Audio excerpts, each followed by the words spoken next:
Hey guys, today what we want to do is we want to be able to not only interpret measures of center and spread, but we want to look and say, well, what would be the best measure of center and spread to report? So if you were giving a summary on what's going on, would you choose the mean or the median to say a typical person scores this or a typical person makes this much money?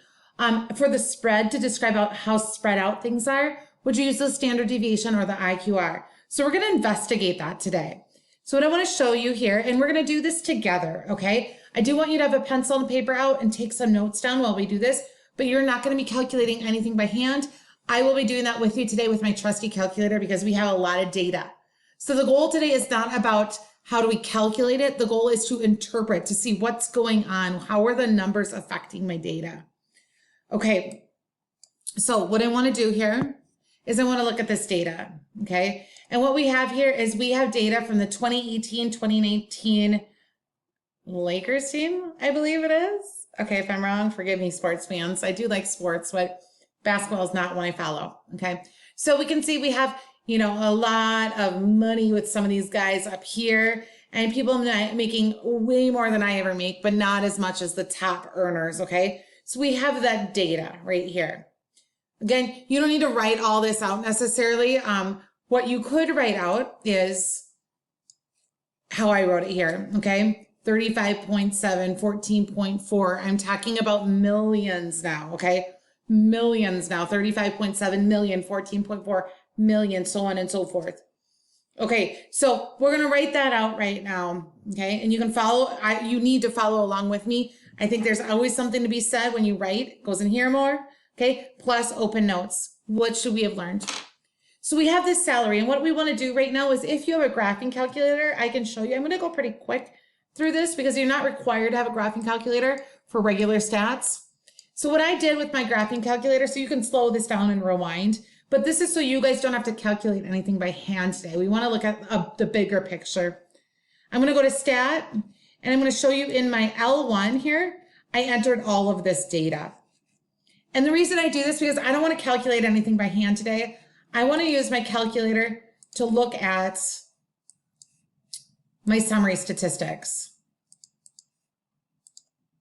And that's right here, okay? And I'm going to pull this screen over, and I'm going to pull it over again one more time. Because what I can do is I could scroll down and I get my 5-number summary here as well. So fanciness, right? I always like to say that's so fancy.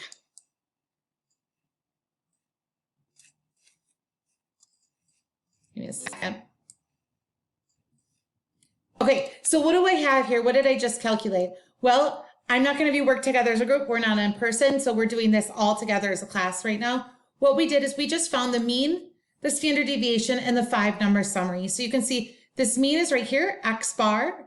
This SX is the standard deviation. And then we have the 5-number summary right here. Okay.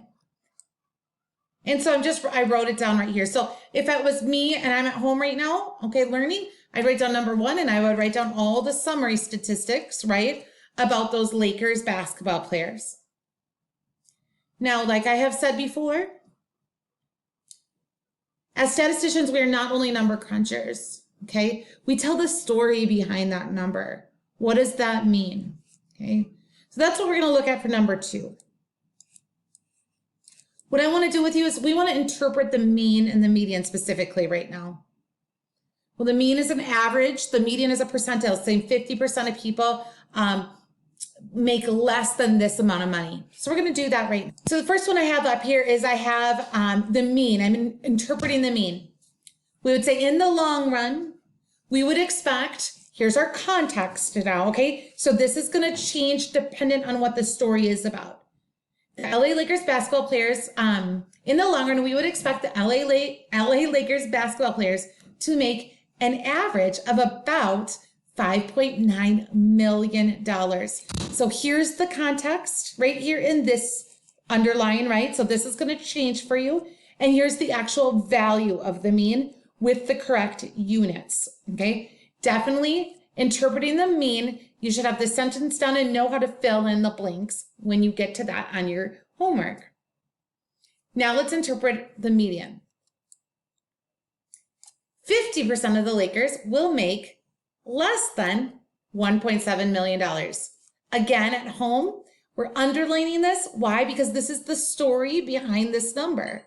Okay, 50% of LA Lakers will make less than $1.7 million. Okay, next what we want to do is we want to investigate the importance, the role of outliers on our summary statistics. Okay, how does an outlier affect this? So let's go through that now. What we would need to do, okay, in order to establish an outlier, and I'm not going to spend the time doing that because I've already taught you how to find an outlier. If you don't know, you can go back to that video if you haven't watched it, or just reach out to me. I'll put some extra videos on there as well. But we need to find that upper fence and that lower fence. We have a formula for that. And we see if anything's outside of the fences. And those are considered outliers, okay? So I went ahead and I've on my own figured out that LeBron James is an outlier. And I can actually show you that using my technology as well. So I'll go to second y equals. Okay, I'm going to put a box plot on with outliers, zoom 9 it. Okay, I have a equation in there I need to get rid of. Oops, forgive me guys, 1 second. Zoom 9 again. And I have a box plot. And if I trace right here, okay guys, we have our modified box plot. And so you can see I have my minimum, my quartile 1, my median, my quartile 3, my next maximum because I have a modified box plot, and then my outlier, which was my maximum, LeBron James, 35.7 million he's making. Okay, so what am I going to do next? We know we have an outlier. What does that outlier do on our summary statistics? Okay, what we want to do right now is we want to recalculate those summary statistics without the outliers. In this case, outlier singular, okay? So what I'm going to do is I'm going to go back, and again, what are you doing right now? You're following along with me. You're understanding that, hey, Mrs. Opal is not going to make me calculate the mean, median, 5-number summary by hand because that's a lot of data. So we're doing it together and we're investigating and we're telling him the story behind the numbers. So you should be following along with me right now. And now what we're going to do is we're going to investigate what happens to this output. What happens to our summary statistics when we take out that outlier, okay? So I'm going to go do that now in my calculator. Again, you don't need to know how to do this in a graphing calculator. It's not required for regular statistics. If you have a graphing calculator, you can go ahead and play around with this. But here's LeBron James right at top. I'm going to delete his salary out of there. Now I'm going to run my summary statistics again to see what happens. So I'm going to calculate that one variable statistic. And I'm going to use my fanciness of my calculator to pull those statistics over here. I'm going to scroll down to see that 5-number summary. And again, fanciness again. I'm going to shorten it up here.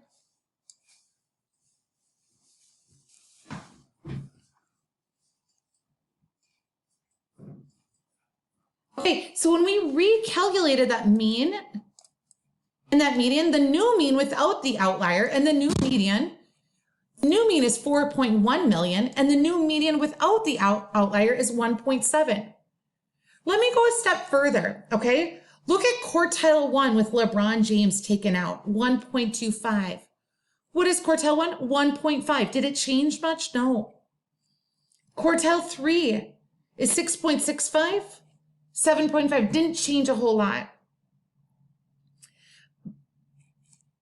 Let's look at the standard deviation though. The standard deviation was 8.5.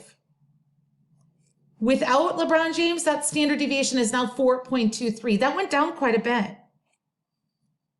Again, look at that mean. That mean went down, but the median didn't change at all, okay? What is happening with that outlier? With that outlier gone, remember the mean. The mean is adding up all the observations and dividing by how many there are. When we have a really high observation, that's going to pull my standard deviation up. But that high observation is not necessarily affecting the median. Look at when we took LeBron James out of the picture, okay? When we took LeBron James out of the picture, our median didn't change. But our mean did. Why is that? Outliers influence the mean. but the median is resistant to outliers. The median does not change as much or change at all. Okay, let's break it down in case that was too many numbers to look at. Let's look at it in a simpler way. If I would write up these numbers, okay, here's my first data set, 5, 7, actually I lied, let's do 5, 6, 7, 8, and 9, okay? What would the mean be of this? The mean is going to be equal to 7, and the median is also going to be equal to 7. But let's say I change this 5, 6, 7, 8, and instead of making it a 19, I'm going to have something much different for that mean. Okay, so if I add up 5 plus 6 plus 7 plus 8 plus 19 and divide it by 5, my new mean is now 9. But guess what my median is? It's still 7, you guys. My quartiles are still the same. Outliers influence the mean and the standard deviation. Okay, outliers influence the mean and the standard deviation. So here's the important thing. What do we report? If we're going to tell someone the story, the summary about what's going on with the data, for the center and the spread, should we use the mean and the standard deviation? Or should we use the median and the IQR? If I'm going to report one number that describes in general how much the Lakers are making, I'm going to pick the median. Why? Because the median is not affected by LeBron James, that outlier. He's a more appropriate measure of center. With that being said, anytime we have a skewed distribution, meaning we will have an extreme observation, you always want to report the median and the IQR to describe the center and the spread of a distribution. Okay, I'll write it up here. What would we have said if in terms of this Shaquille O'Neal? We would say, we want, oh, it's not typing on me. We want to report the median and the IQR because LeBron James is an outlier and is influencing the mean and standard deviation. Okay. Anytime we have a skewed distribution, there's some sort of, I don't know if I want to say necessarily extreme observations, but higher observations that are pulling that mean up. So we don't want to report that. We want to report the median and the IQR. If we have a symmetric distribution, we want to report the mean and the standard deviation. If we look at our distributions here, we have a skewed left distribution, a skewed right distribution, and a symmetric distribution. Remember, the mean is always affected by the extreme observations. So we have a lot of observations over here, but not so many over here. What does that mean for us? That means that the mean is going to be pulled down. It likes to chase that tail, we call it, chase the outliers. So the mean will be somewhere over here, where the median will be over here. Okay? Same thing on this side. The mean likes to chase the tail, those outliers. Now I'm just picking an arbitrary point based off my knowledge of statistics, you guys. Okay? What you need to remember is just, hey, the mean chases the tail. And then in a symmetric distribution, the mean's going to be approximately equal to the median. Now you should be able to tell what shape of the distribution is just by looking at the mean and the median. So in this case, with LeBron James, looking at the mean and the mean is much larger than the median, which means it is skewed right because that mean is chasing the tail. If it was less than the median, it's skewed left. So I have that written down for us. When the mean is less than the median, we have a skewed left distribution. When the mean is greater than the median, we have a skewed right distribution. And when it's symmetric, they are approximately equal. Okay, what should you have learned from this today? In red, outliers influence the mean. We actually say that the mean is not resistant to outliers. The median is. What else should we know? What should we report as centers and spreads based off what the distribution looks like? If you have any questions, please let me know, and I hope you have a wonderful day.